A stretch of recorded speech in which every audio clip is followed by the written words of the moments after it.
साधी माणसं या मालिकेच्या आजच्या भागामध्ये आपण बघणार आहोत की रिया आहे ना, ही रवीकडे बघत असते आणि ती ना रवीला विचारत असते की अरे रवी, तू ना काय करत आहेस आणि त्या कपाटामध्ये ना काय शोधत आहेस ते पण एवढ्या घाईने. तेव्हा रवी म्हणतो, अगं मी ना माझं बर्थ सर्टिफिकेट शोधत आहे, कारण का ते ना मला आजच सबमिट करायचं आहे आणि ते ना माझ्यासाठी खूप महत्त्वाचं आहे. ते शोधलं तरच मला माझी बरीच कामं होणार आहेत. आणि तो म्हणत असतो की मी ना सगळीकडे बघितलं, पण मला ना कुठेच सापडत नाही आहे, त्यामुळे मी इथे शोधतो आहे.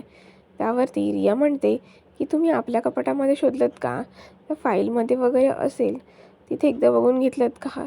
तर रवी म्हणतो की हो, मी सगळीकडे बघून घेतलं, पण मला कुठेच नाही सापडलं.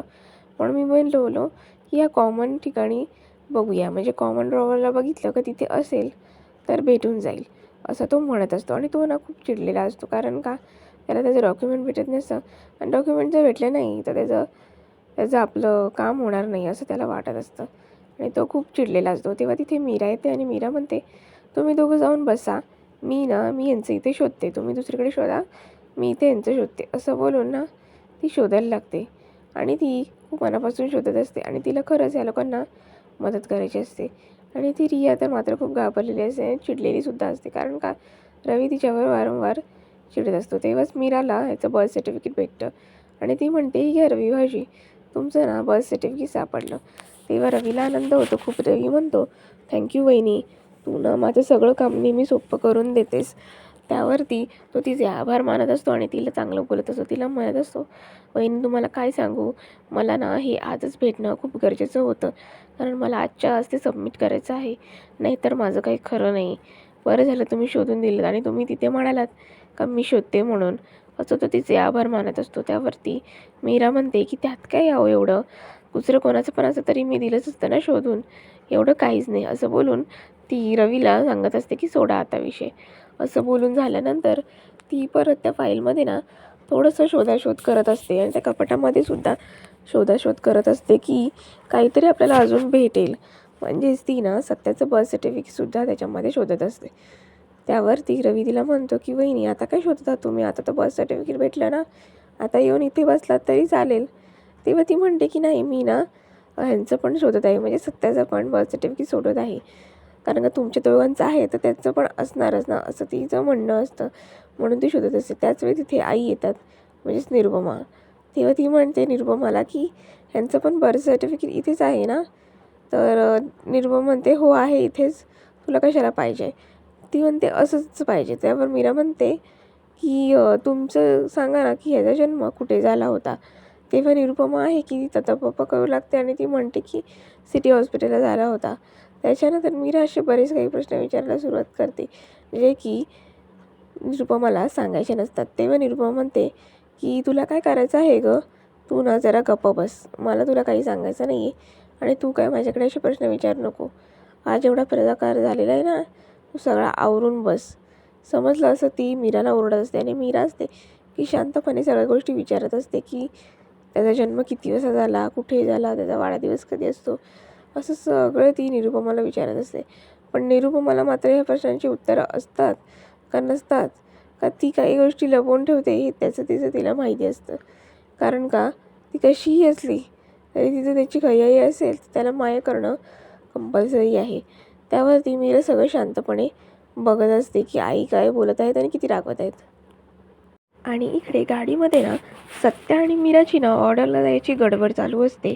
पण मीरा मात्र ना सत्याच्याच बर्थ सर्टिफिकेटच्या विचारात असते. ती विचार करत असते की मला ना कुठे शोधलंच पाहिजे, इथे ना काहीतरी गडबड नक्कीच आहे.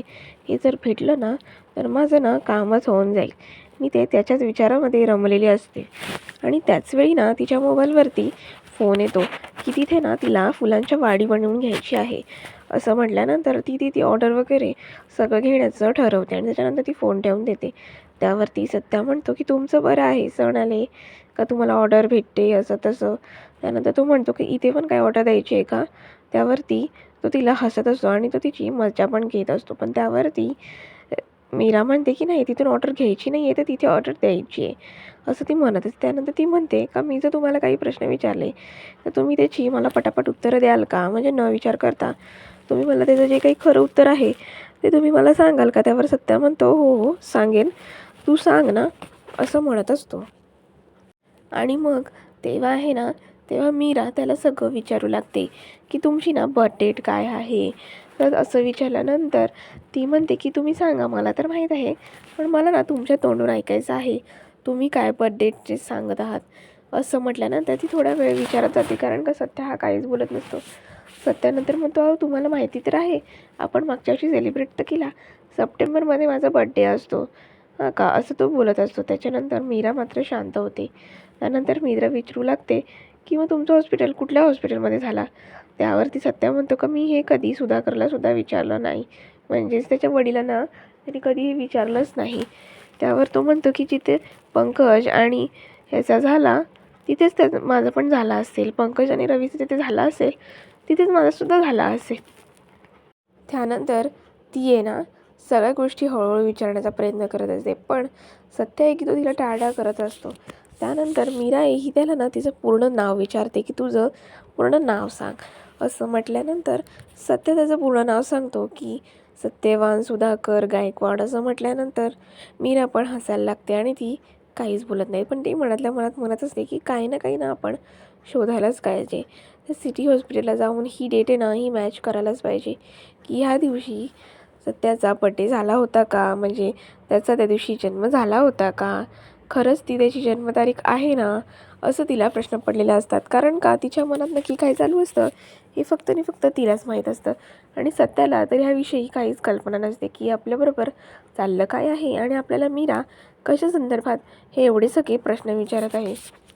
तो बिचारा शांतपणे ती जे विचारते ते सांगत असतो. त्याला जेवढं माहीत असते तेवढं तो सांगत असतो. तो काही खोटं बोलत नसतो, पण त्याला जेवढी सांगायची कल्पना असते तेवढं तो सांगण्याचा पुरेपूर प्रयत्न करत असतो.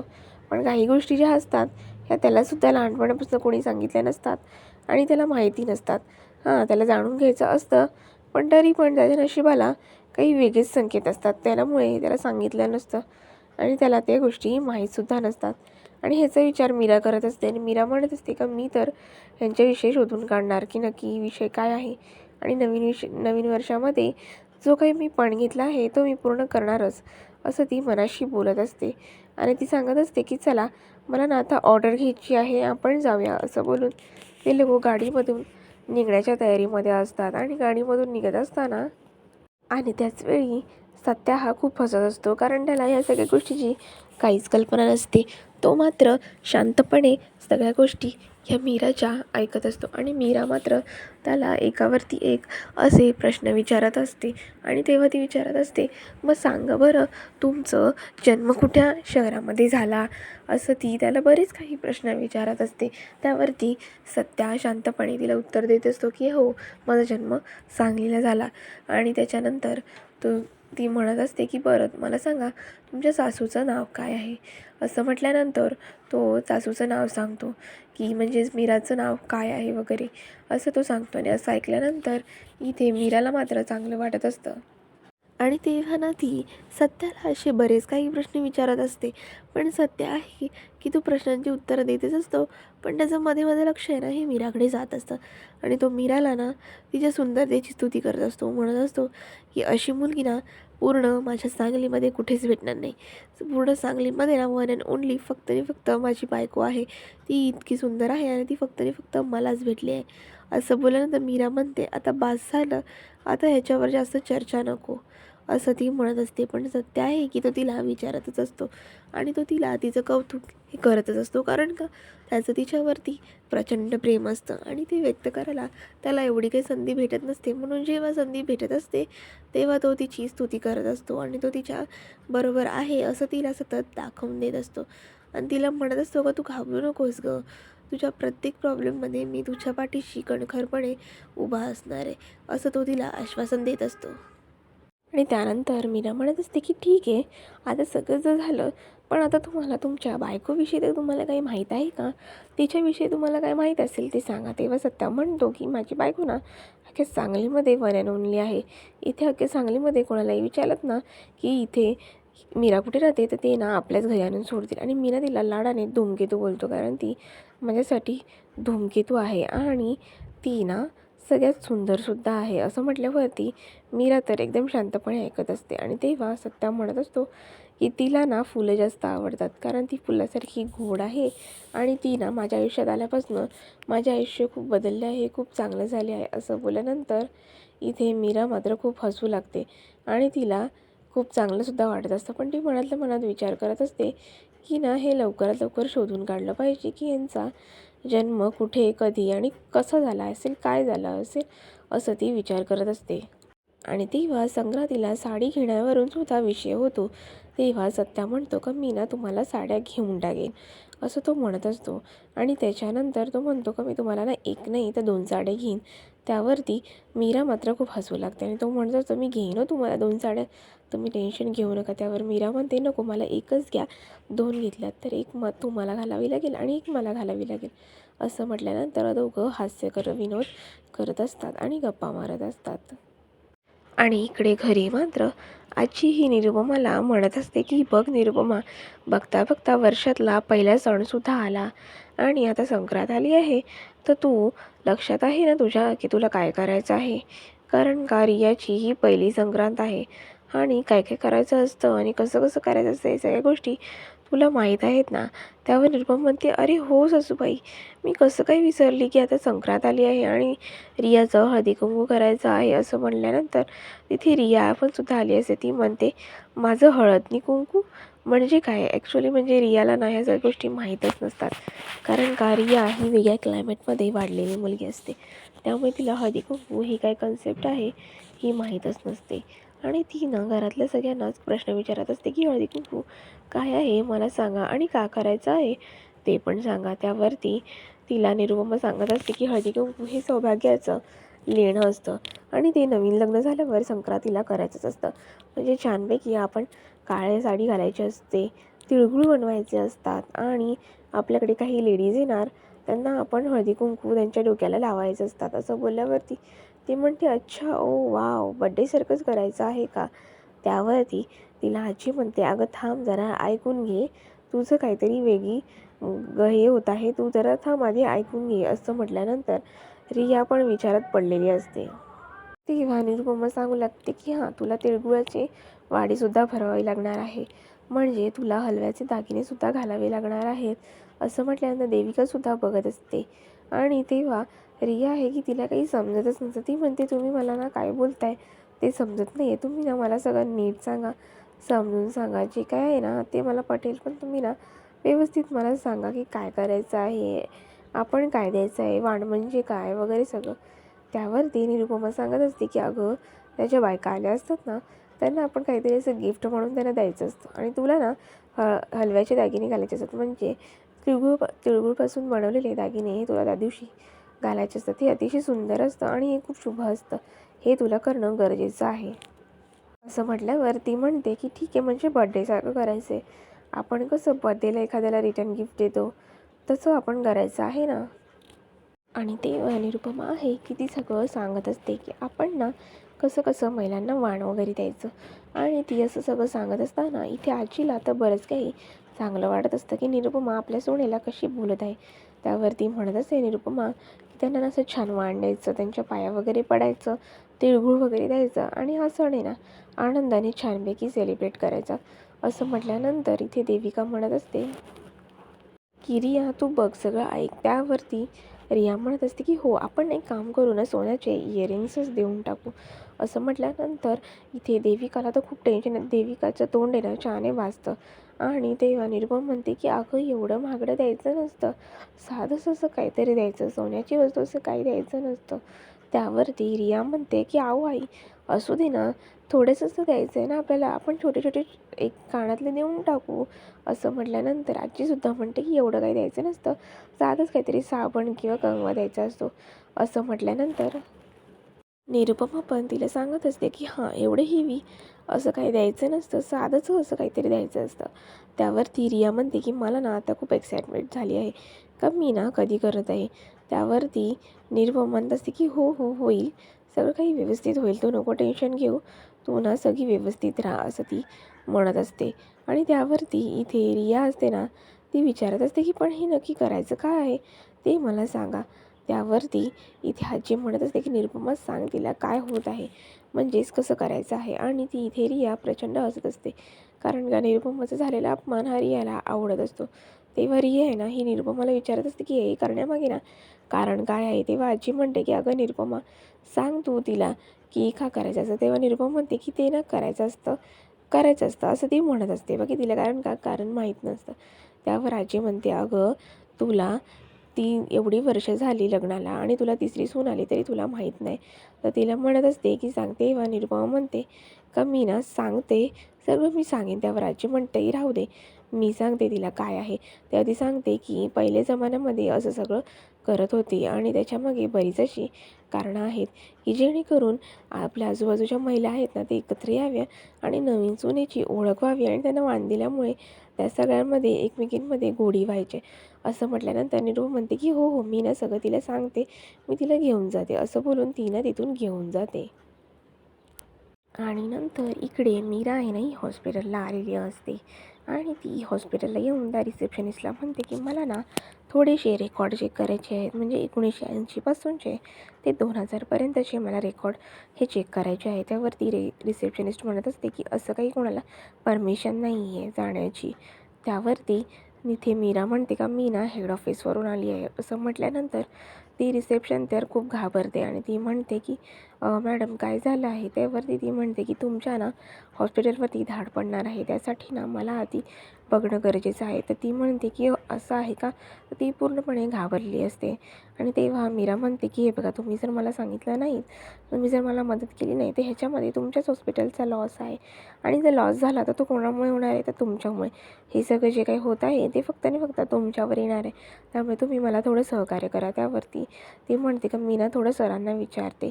त्यावर मीरा म्हणते की तुम्ही जर सरांना विचारलं तर प्रॉब्लेम अजून वाढेल आणि लगेच लवकरात लवकर धाड पडायची एमर्जन्सी येईल, त्यामुळे तुम्ही मला सहकार्य करा आणि मला तिथे जाऊ द्या.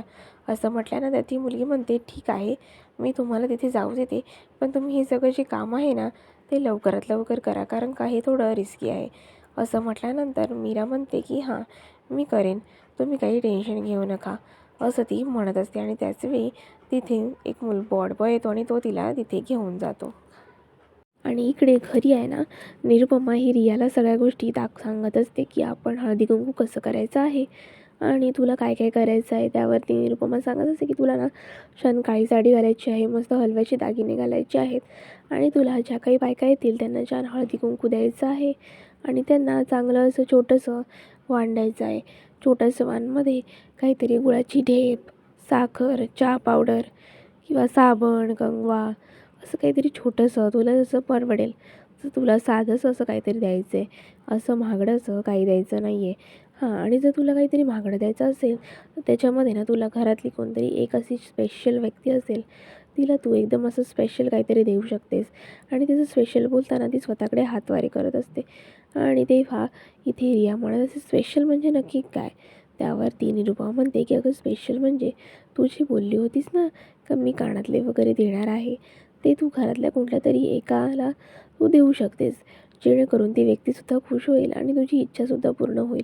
तर तू देत असते आणि असं बोलत असताना ती सतत ना स्वतःकडे हातवारे करत असते, म्हणजे की इथे रियाला समजलं पाहिजे की हे ना स्पेशल व्यक्ती म्हणजे मीच आहे आणि रियाने मलाच दिलं पाहिजे. असं बोलून ती सतत स्वतःकडे हात करत असते आणि हे रियाला मात्र समजत नसतं, कारण का रिया ही त्या संक्रांतीच्या गोष्टीमध्ये फार रमलेली असते, ती त्यामध्ये खूप एक्सायटेड असते. त्यावर निरुपमा म्हणते की तू ना विचार कर, तू ठरव काय करायचं आहे आणि काय नाही करायचं. पण मी तुला सांगते ना तू ना त्या स्पेशल व्यक्तीला तू हे सगळं दे आणि तू स्पेशल व्यक्ती ठरव. त्यावरती रिया म्हणते की ते आपण ठरवू ना, ते नंतर ठरवू.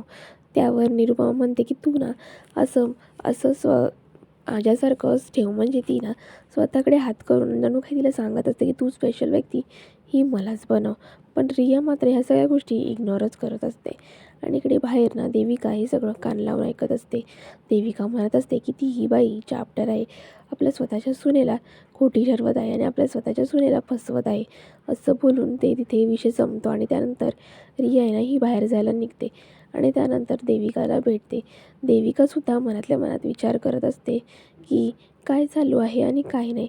तेव्हा देविका म्हणत असते रियाला की तुला पाणी पाहिजे का, असं म्हटल्यानंतर रिया म्हणते नको आहे. आणि ते निरुपमा म्हणत असते की मलाच ही स्पेशल व्यक्तीचं वाण देणार. आणि इकडे देविका पण म्हणते मी पण झालंच तर होऊ शकते घरातली स्पेशल व्यक्ती. असं दोघींच्या मनामध्ये ना आनंदाच्या उकळ्या फुटत असतात.